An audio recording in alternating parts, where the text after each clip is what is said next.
Happy Thursday. Good morning.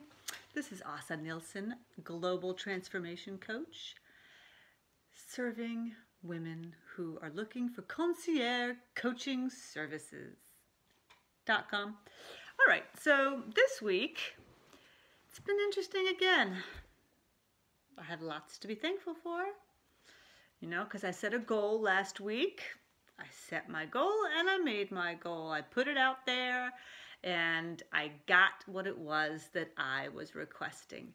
So this week, I always try to talk about things that are pertinent about what's coming across my radar in my life and in online services or whatnot. And this week it's about providing good service or even excellent service.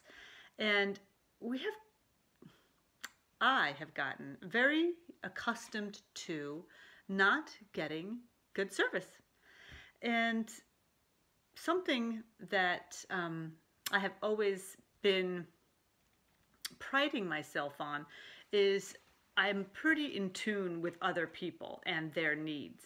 And for example, if I worked at a restaurant when I was young, I could see if somebody needed help, or I could see if somebody wasn't enjoying their meal, or when I was working in banking and I was helping a client as a customer service representative, you can tell if they weren't happy. I mean, you can tell by body language, you can tell by how they breathe, you can tell by how they stand. There's so many different visual cues and even non-visual cues when somebody isn't happy. And I'm a part of a lot of groups online, where private groups around coaching and entrepreneurs, people who are starting their own businesses, kind of like support groups for being a new business owner. And I mean, not just coaches, but people who are all kinds of people starting all kinds of businesses. And there are more women that write that they have gotten completely ripped off by coaches. And that to me is mortifying, because, if you're honored enough to be able to help somebody with their life to get them to a place that they want to go, and you take advantage of that, that boils my blood. Speaking of, I gave blood yesterday. I'll get to that later. So anyway, giving bad service. I don't care what industry you are in, right? Somehow, if you are working and you're a breathing person in society, you have to provide service to somebody else, whether that's a family member or that is somebody you're serving someone. Everyone serves somebody in their jobs, whether it's your boss or it's the client or it's whoever, right? So if we choose to do if we hate our lives and we hate our jobs, then I can see that people are doing bad things, right? But in my mind, why bother? Why bother doing that? Why don't you just get another job or do something else that you actually like so that you can provide a good service? So this then, of course, this is how my brain works. I then go to the next piece, which is, okay, well, what kind of service do I really like? What kind of service? Instead of complaining about what people don't do, what do I love? And I love when people go the extra mile, like when I don't even have to ask them to do it, right? So, for example, if I go to a restaurant and I want to order a glass of wine, well, I'm pretty, I know this is going to sound terrible, but I'm price driven. I want to know I'm getting value for my money, right? And I'll pay extra if it's really, really good, like if it's like exceptional wine. And this happened. I was in a restaurant in Stockholm and I was meeting a girlfriend, and I was looking at the menu before she got there, and there was, literally 3 different glasses of wine to choose from: cheap, middle, and a little bit higher. And of course, I would normally go for the cheap. So the waiter comes, and it was just really casual. It was very informal. It was comfortable. He was almost like leaning on the table, just like, hey, how you doing? Like, he actually looked at me. He actually looked me in the eye, and he says, how can I help you? And what are you looking for tonight? You're here? You're going to meet somebody? You're going to have some pizza? What are you doing? So, we just chatted, just casually, and he said, all right, you want a glass of wine? I said, yep, I'd like to have a glass of wine. how about that cheap one? And he says, may I recommend a different one to you? And I'm thinking, of course, he's trying to upsell me. I understand upselling. So then I'm like, well, what's the price of the different one? And he's like, well, how about, let's do this instead. How about you taste it? So he brought me a glass and he poured a little bit in and I got to taste it. And when I put this wine in my mouth, it was like, oh my God, this is so delicious. That's very rare that I actually say that when I taste wine. I'm like, yeah, this is fine, I'll take that. And the price difference was like maybe 30 or 40 crowns difference between the cheap one, but the level of taste was off the charts, like unreal delicious. So because he could see that I was obviously a woman who had high needs, high tastes, he recognized that I would need a more expensive wine. So I'm like, all right, if I'm going to have one glass of wine, it's going to be a good one. So I went with the expensive one, and I made it last for 2 hours. And I just like I nuzzled on it because it was so freaking good. Yes, I could have bought I'd like another glass, but why would I do that when I could just have one glass? That's a really tasty one. So that was a really good service. I consider that to be good service because it wasn't just about the money. It was about the taste and the difference in quality. So if I liken that to my life and my career, you know, if my coaching services cost more money, well, but I give concierge services. I only help so many people at a time. I cannot help too many people.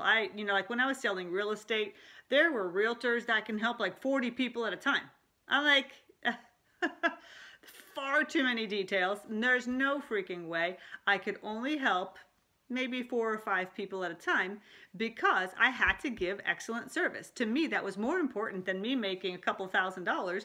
It was more important that my client was happy and that they were actually being looked after and being tended to and their needs were being met and we were having a dialogue. It wasn't me and my agenda. This is about my clients. And so this has gone with me since the beginning. When I started in banking, I loved helping my clients. I thought it was so much fun. I just had this conversation with somebody last week. I had a lunch with another coach and we were talking about my experiences in basically what I brought to the table as a coach. And I discussed that when I started in banking, I started on the front end. The front end in banking means like in customer service, like when you actually have the client in front of you. And then I kept moving up. I kept getting better jobs and better jobs because I was good at what I did. But then eventually to make any money, I had to go in the back end, which is the operations side, to move into the management side in operations. And it took me probably 2 years to realize I don't like this. I don't like it because, yeah, it's nice that the bank is making money off of me, but I don't really care about the bank. I would rather have the client in front of me and I see the difference that I am making in talking to them and counseling them through their banking requirements and their banking needs. And you know what?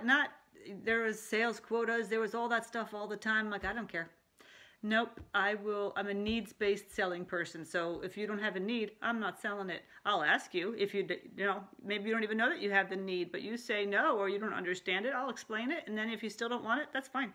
So that to me is service. That is providing a good service. And when I'm helping you buy a house, I'm not going to shove you into a house. I'm not going to make you buy a $300,000 house because my agenda is I only have this much time with you. No, because there's so many people that relied on me. They relied on my judgment and my counsel to help them make a decision. And in fact, I was more likely to talk them out of buying the house than actually paying for a home that they weren't going to be happy in. Because you know what? There's no rush. There's no rush. If this house isn't the right one for you, there's another one that's going to come, right? That's the way the universe works. God always takes care of us. We're never missing out on anything. If it doesn't work out, it wasn't meant to be. It wasn't meant to be this time. I'm about to lose battery on my telephone, so I got to get some moving here. So anyway, to be respectful, no matter what the situation, to always pay attention to the client, to always make sure that the client their needs are being met first. And that is what I consider giving concierge services. So for me, I can only do that with so many people at a time because I am only one person and I want to work this way right now. So it's an honor for me to do this, and it makes me really sad when other people say that coaches aren't doing the right thing, that they're not caring about the client, that they're telling them, no, you can't do that. No, that'll never work. Oh, you'll never earn $10,000 a month. That's never going to happen. Who says that? First of all, that's not up to that coach to decide whether you can earn that money or not. And if they say you can't, that probably means they can't, right? So coaches can earn a ton of money if that's what's important to them. You can earn a ton of money if that's what's important to you. You just need to figure out the goals and how to get there, right? I mean, that's... I don't know what your opinion is on this, but I'll tell you what, that's important to me. So I'm going to leave this today with, I have 3 coaching packages, beautiful coaching packages that I offer my clients. And I like to keep them in packages because it's a little bit easier, like they're like compartments. So you can think of it that way, where it's not just one-on-one coaching, like one-on-one, onesie-twosie coaching sessions. It's an actual package. So there's a 1-month package, there's a 3-month package, and a 6-month VIP package. So if you want to try out coaching, I have 2 spots left right now for my 3-month coaching package. So if you sign up now, we start in April. By summer, you are transformed. We go through 4 different packages, like 4 different areas of your life to declutter, and we'll work through it. I'll give you a mindfulness, like individual mindfulness course. I'll do some like a little meditation for you, specifically for you. Come up with some worksheets that you can work through. But I only work one-on-one with my clients. I don't do group coaching.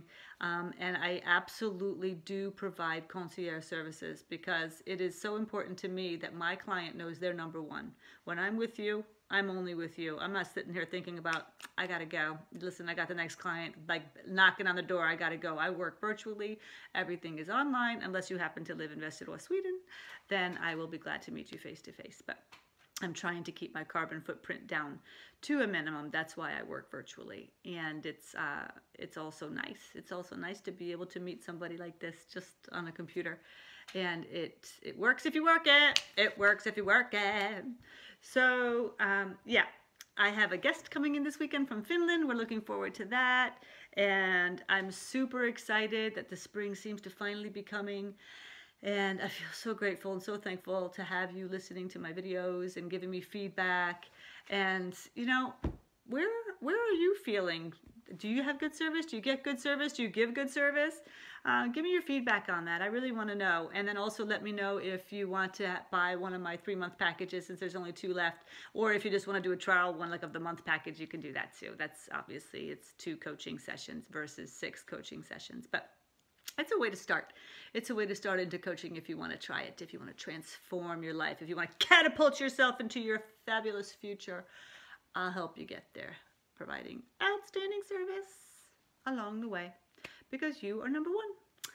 All right, so yeah, I gave blood yesterday. I told you I'd come back to that, but I gave blood, and I felt a little weird last night, like, ugh. I don't know if that's never happened to me before. So I hope, it's probably because I'm so thin. Yeah, Elvis, did you hear that? He's laughing too. So yeah, but it's always nice to give. It's always nice to give blood. Oh, and I signed up for a volunteer organization called Äldre Kontakt, which means it's working with elderly people, and I'm going to be a chauffeur. I'm going to be driving them to something in Sweden called a fika. So once a month or once every other month, I'll be driving them to have a coffee clutch with some other people that are in their age group. And usually these people are from like 85 to 90 years old. So I'm super excited about that. And I don't know, if you live in Sweden, that might be something, if you care about being around the elderly, it's a really nice way to give back to people that can't get out, basically shut-ins, that want to have some social contact. And I'm so excited. I can't wait to to meet these little cuties, because, you know, I don't have any grandparents. They died a long time ago, and I didn't really have a relationship with them since they lived in Sweden and we lived in America. So this is kind of my way of giving back also. And I love being around my elders. It makes me really happy. And they deserve it. They deserve it. So volunteerism. It's cool to be nice, people. It's really cool to be nice. Yeah, I think so. All right. So I hope you have a fantastic day and a wonderful weekend. And please reach out if you would like to coach with me. If you would like me to coach you, maybe you can coach me too, right? God does not put two people together only to help one. One of my favorite new quotes that I heard from a woman named Maureen Muldoon. I thought it was excellent. I don't know if she came up with it, but I thought it was excellent. All right, I'm going to let you go. Take care. Mwah, mwah, mwah, mwah. Have a great weekend. Bye-bye.